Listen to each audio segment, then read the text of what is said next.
Hello viewers, welcome to my channel খাওয়া হবে জমজমাট। আজকে বানিয়ে নিয়েছি একাদশী স্পেশাল সাবুর ঝরঝরে পোলাও, আর সেই রেসিপি তোমাদের সাথে শেয়ার করতে চলেছি। এখানে আমি 1 কাপ মতন সাবু নিয়ে নিলাম, মানে 250 সাবু আমি এখানে নিয়ে নিয়েছি। আর সাবুটা এখন খুব ভালো করে আমি ধুয়ে দেবো। সাবুর মধ্যে জল দিয়ে দিচ্ছি, আর সাবুটাকে ভালো করে রগড়ে রগড়ে সাবুর গায়ে যে স্টার্চটা থাকে সেটাকে আমি ভালো পরিষ্কার করে ধুয়ে নেব। সবসময় সাবু ভেজানোর সময় যদি ভালো করে ধুয়ে ভেজানো হয় তবে স্টার্চটা কেটে যায় আর সাবুটা খুব ঝরঝরে হয়, খেতেও বেশ ভালো লাগে। এইভাবে জলটা পাল্টিয়ে পাল্টিয়ে আমি এখন ধুয়ে নিচ্ছি। সাবুটা ধোয়া হয়ে গেছে, দেখো একদম পরিষ্কার করে নিয়েছি। এখন সামান্য পরিমাণ জল দিয়ে আমি সাবুটাকে ঘন্টাখানেকের জন্য ভিজিয়ে রাখবো। খুব বেশি জল দেবো না, কারণ সাবুর পোলাও বানাতে গেলে খুব বেশি ভিজে গেলে তাহলে পোলাওটা ঠিক মতন বানানো যাবে না। শুধু সাবুটা কোনো রকমে ডুবেছে এই রকম জল দিয়েছি, আর এটা ঘন্টাখানেক আমি ভিজিয়ে রাখবো। ততক্ষণ কড়াই বসিয়ে দিয়েছি গ্যাসে, আর কড়াইয়ের মধ্যে আমি দিয়ে দিলাম 1 কাপ মতন চীনাবাদাম। শুকনো কড়াইতেই এই চীনাবাদামটাকে আমি ভেজে নিচ্ছি। এখানে তেল দেব না, শুকনোভাবেই ভাজবো। আর এখানে দেখো সবজি নিয়ে নিয়েছি, ফুলকপি, গাজর সরু সরু করে কেটে নিয়েছি আলু, আর নিয়েছি কাজু কিশমিশ। এখানে আমি ভেজিটেবিল পোলাও বানাবো, তাই সমস্ত ভেজিটেবিল দিয়েছি। তোমরা ভেজিটেবিল ছাড়াও বানাতে পারো। কড়াই বসিয়ে দিয়ে তার মধ্যে আমি দিয়ে দিলাম তেল, আর বাদামটা ভাজা হয়ে গেছে, এখন একটু ঠান্ডা করতে দিয়েছি। তেলটা গরম হতে এতে আমি দিয়ে দিলাম 1 চামচ মতন ঘি। প্রথমে আলুটা দিয়ে দিলাম,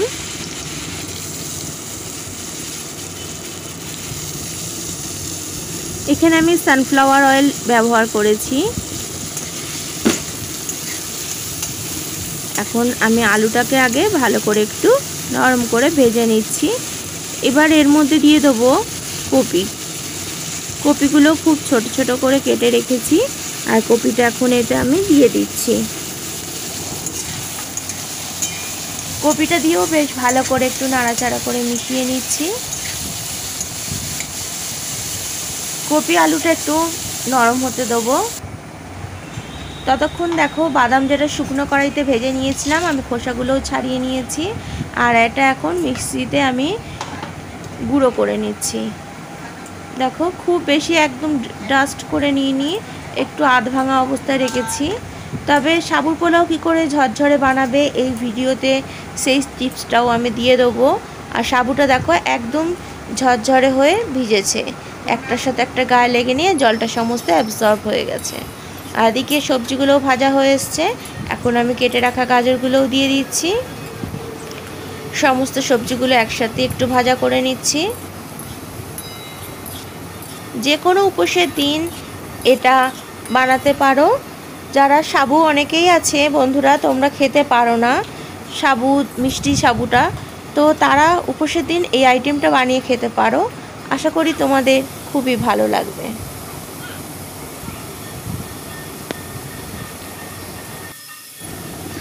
গরম গরম এই সাবুর পোলাওটা খেতে বেশ ভালোই লাগে।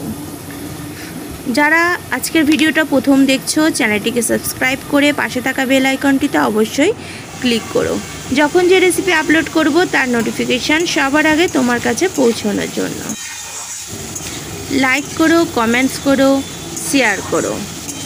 আর তোমরা উপোসের দিন একবার হলেও বাড়িতেই রেসিপিটা বানিয়ে দেখতে পারো।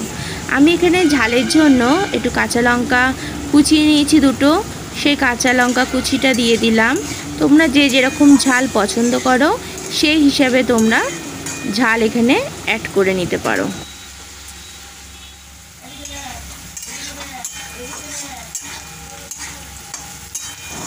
এখন সবজিগুলো খুব ভালো করে ভাজা হয়ে গেছে, আর সবজিগুলোও বেশ সফট হয়ে গেছে। আমি এতে নুনও দিয়ে দিয়েছি ভাজার সময়তে। এখন সাবুগুলোকে আমি এর মধ্যে অ্যাড করে দিচ্ছি। সাবু দেওয়ার পর আমি এবার নাড়াচাড়া করে মিশিয়ে নিচ্ছি।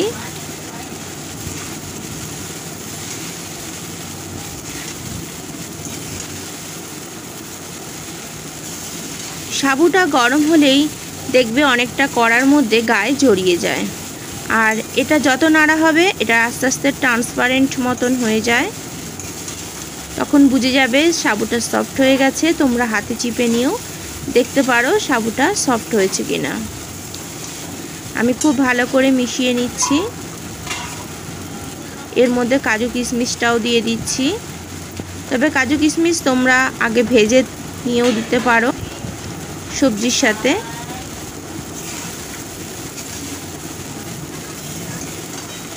খুব ভালো করে এটাকে মিশিয়ে নিতে হবে।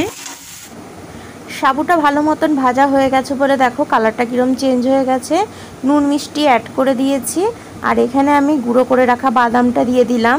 এই বাদামটা দেওয়ার ফলে এটার স্বাদটাও হয় অপূর্ব, আর সাবুটা একেবারে ঝরঝরে হয়ে যাবে, একটার সাথে একটা গায়ে লেগে থাকবে না, আর খেতেও লাগবে দুর্দান্ত।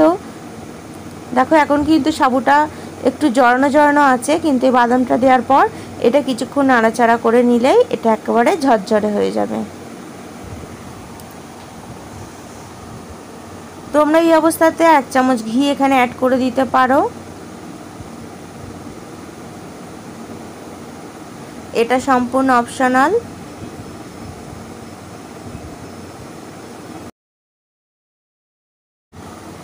টেস্টটা আর একটু বাড়ানোর জন্য আমি একটু 1 চামচ মতন গোলমরিচ ছড়িয়ে দিলাম, যাতে এটার একটা সুন্দর ফ্লেভার আসে আর স্বাদটাও অপূর্ব হয়। এবার নাড়াচাড়া করে গোলমরিচটাকে আমি মিশিয়ে দিচ্ছি।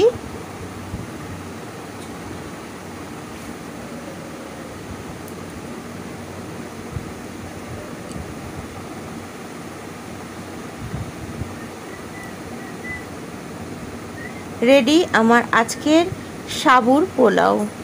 বন্ধুরা একবার হলেও বাড়িতে বানিয়ে দেখো, আশা করি তোমাদেরও ভালো লাগবে।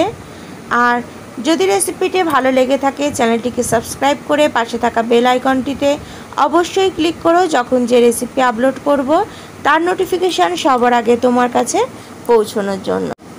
এখন একটা সার্ভিং প্লেটে আমি তুলে নিয়েছি, আর দেখো প্রত্যেকটা সাবুই কি সুন্দর ঝরঝরে রয়েছে, আর খেতেও সত্যি অসাধারণ হয়েছে। লাইক করো, কমেন্টস করো, শেয়ার করো তোমার প্রিয়জনের সাথে। আবার দেখা হবে অন্য কোনো দিন ঠিক সন্ধ্যে 7টায়। ভালো থেকো।